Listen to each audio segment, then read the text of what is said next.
Hi everybody, we're now going to show a method of heat sealing your valves on these. Obviously your balloons as they are on a very big heat press to make them stay together as the actual seams. So there's no reason why we can't heat seal this and actually make it a very solid balloon unit. What you do need to consider with these though is on this little valve you've got double thickness on either side of the plastic. We need to get that to a single thickness. And the way we do that is by pre-inflating the balloon slightly so that the valve opens up. Once we've got that, we can just trim off the end bit with the inflation point so that when we're actually wanting to heat seal, we've got a much bigger area that we can heat seal on and we've not got any of it already folded over.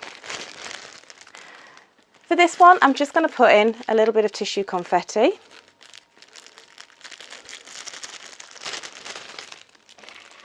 And I'm just going to add a little bit of metallic as well. Now, I'm not particularly measuring the weight of these. I know the globes will lift an enormous amount of weight in comparison to other bubble balloons. Considering it's this relatively small size, you're going to be looking at kind of about 22 grams of liftability within it, including the balloon. Might stretch a little bit more, just depends on your helium quality. So we've got some little confetti in here. Did have a little bit more gold I was just going to pop in. And I say it's just a mix of 25ml tissue and 10ml metallic. We're then going to inflate this balloon and then heat seal.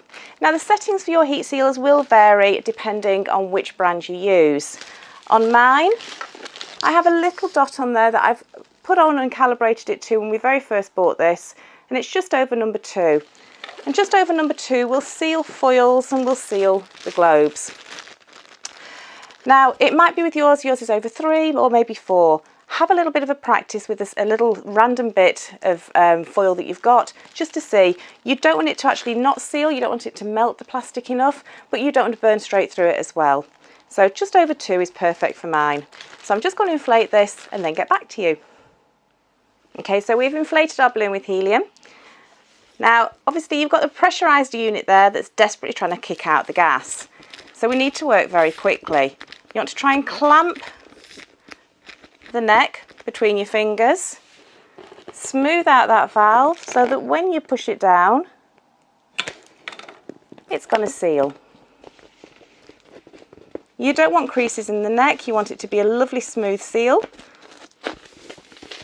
You can see the the helium has bubbled down into it, but it's trapped there now. If you're a little bit unsure about that, once you've done one, you can then repeat to give you the extra security of a double seal.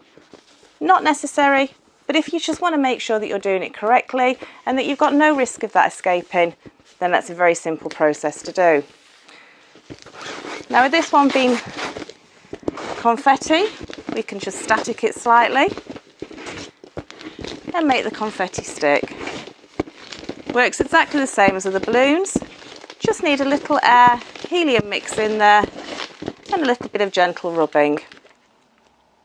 You can static it as much as you like, you can go right to the top or do little smaller bits like we've done here. To then tie as you would normally do, you don't really want the confetti to be in the neck there, so we'll just tip that upside down and we'll just roll it like we would do a normal foil as opposed to using the cinch knot. Because by doing this, we're then getting rid of that big bubble in the neck, which means that you can attach your ribbons, you can attach your collars, you can finish it off as you like without the worry of that huge neck bubble getting in the way and not looking terribly pretty. So there we have our little bubble balloons, heat sealed. Very simple, very quick to do. Will take a little bit of practice though. I will warn you, the heat sealing one I'd say is the trickiest one to master initially, but once you've done it, it's very straightforward and very, very strong seal.